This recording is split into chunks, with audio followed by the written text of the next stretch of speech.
Welcome to my audio tips and tricks video series.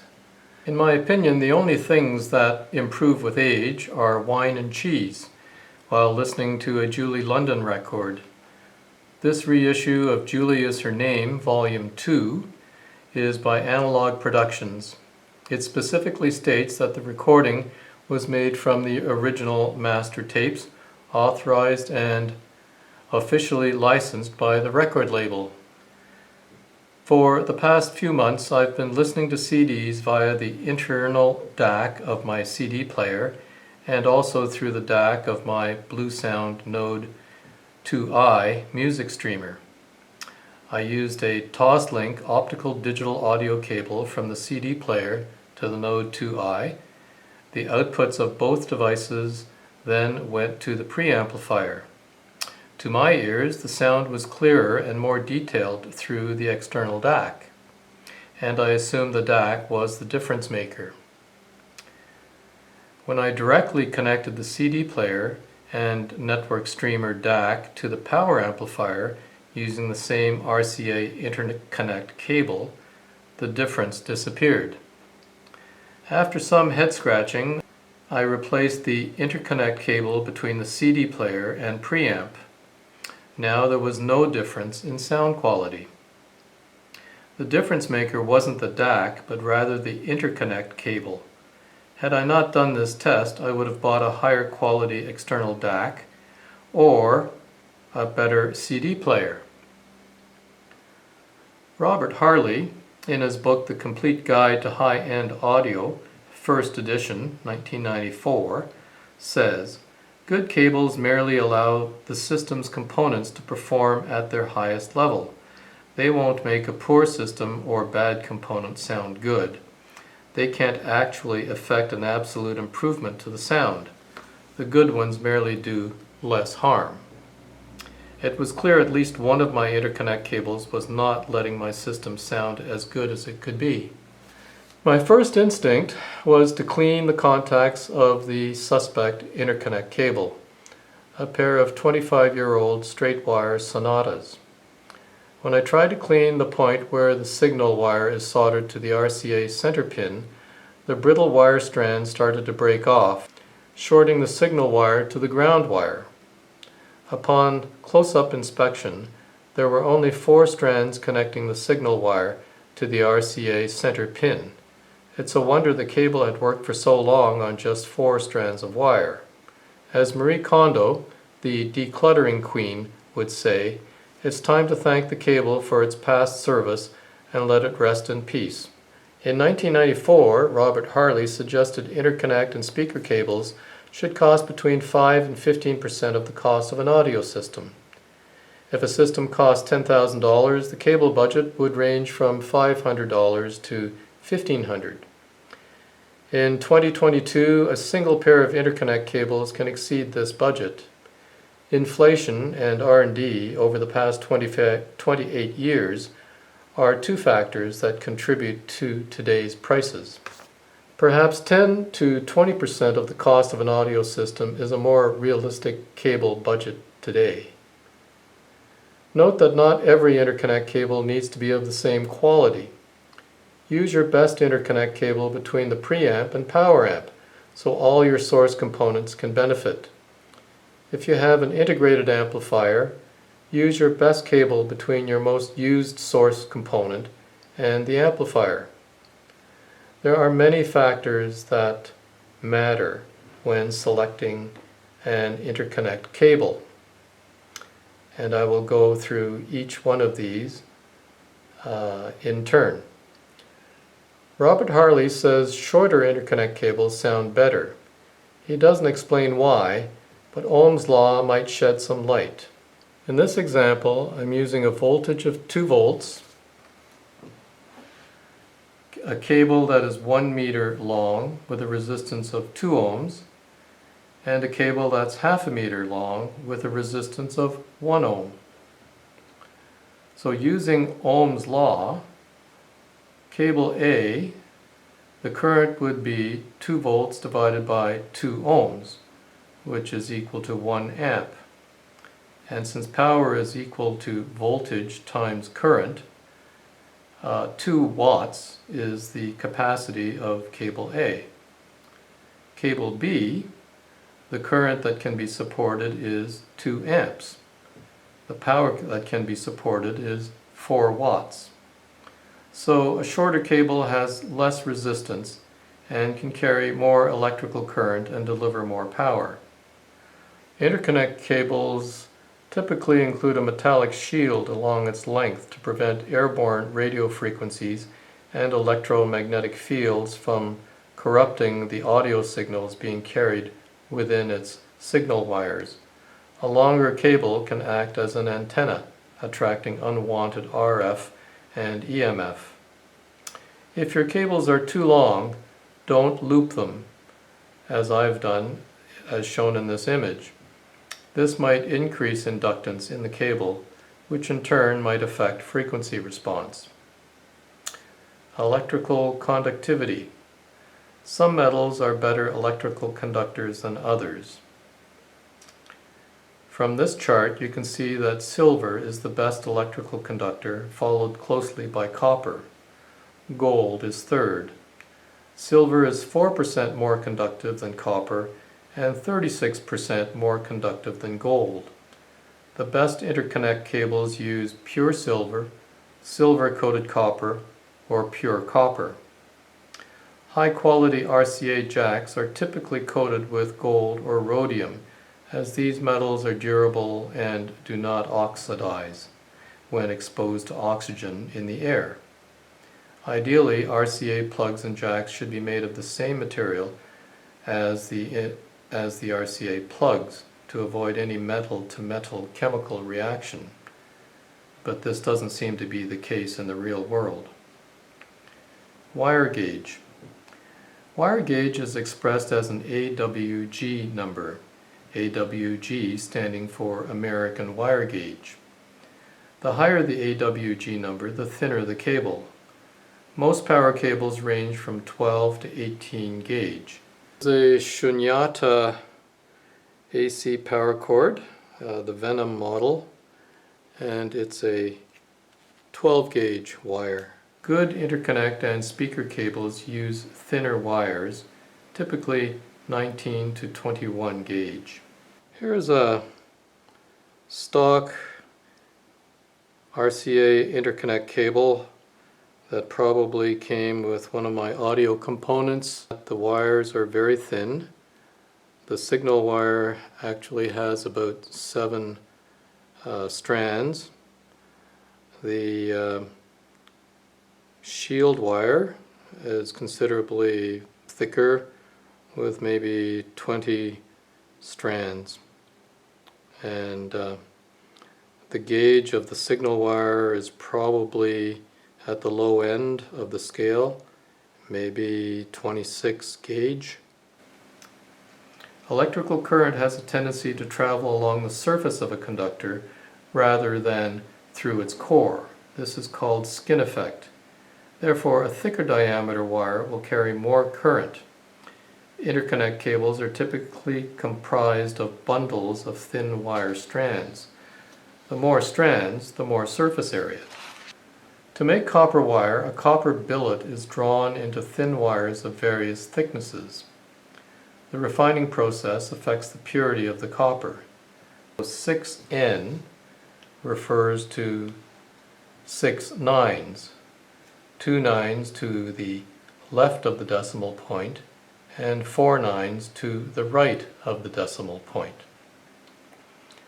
OFC, or oxygen-free copper, is a high purity copper, and depending on the way a wire is cast or drawn into thinner wires, the crystal or grain structure of copper molecules can be modified. The Ono continuous casting process, referred to as OCC, produces high purity, long single copper crystals, which is claimed to improve the flow of electrons. Litz is a process that insulates each copper wire strand within a cable sheath. Cardus audio cables use this process. Casting can also affect the directionality of electron flow, so some cables have direction arrows on the outer insulating sheath. Dielectric material, or insulation, is required to prevent electrons from one wire to jump onto another wire. Each signal-carrying wire is wrapped in an insulation sleeve. From lowest to highest quality, the materials used are PVC, polyethylene, polypropylene, Teflon, and air. The relationship between quality of insulation and sound quality is not obvious, at least to me. I am unaware of any studies that draw a correlation between these variables. Cable geometry. Every cable manufacturer seems to have their own proprietary method of twisting the strands of wire within a cable. Twisted wires are able to reject crosstalk and increase their immunity to external interference from radio frequencies and electromagnetic fields. Wire World uses its patented DNA helix design. Cardis uses the golden ratio in the geometric design of its cables. As with dielectrics, the relationship between cable geometry and sound quality is not obvious to me. I am unaware of studies that show that one method is superior to another. Oxidation. Oxidation occurs when bare metal is exposed to oxygen in the air. When bare copper is exposed to air, a greenish copper oxide layer forms on the surface. While this oxide protects copper roofs from the elements, it also reduces the electrical conductivity of this metal. When bare silver is exposed to air, it will tarnish and a darkish coating will appear on the surface. Oxidation of silver has less effect on electrical conductivity than on copper. My 19-year-old Wire World Atlantis interconnect with silver-coated OFC copper had very little oxidation that could be seen. A simple and cheap way to maintain the conductivity of audio cables and perhaps extend their useful life is to periodically clean the RCA plugs with contact cleaner and then seal them against oxidation.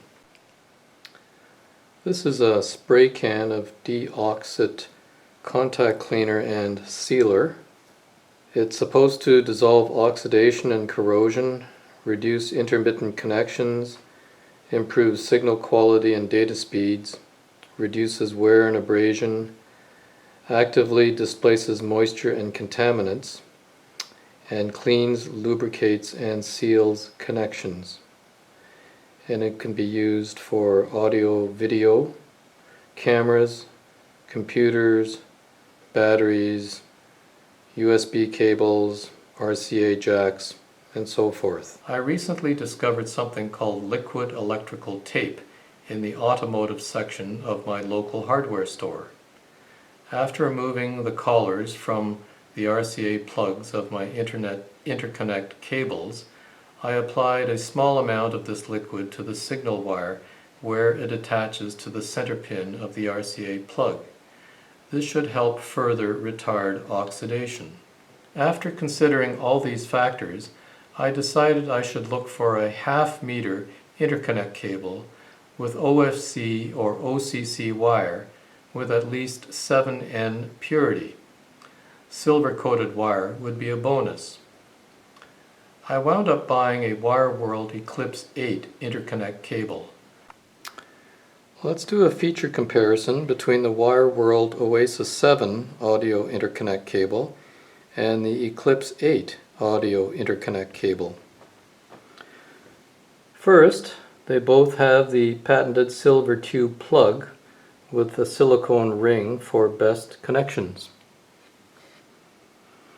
The Oasis 7 uses 21 gauge OFC conductors for rewarding improvements in clarity.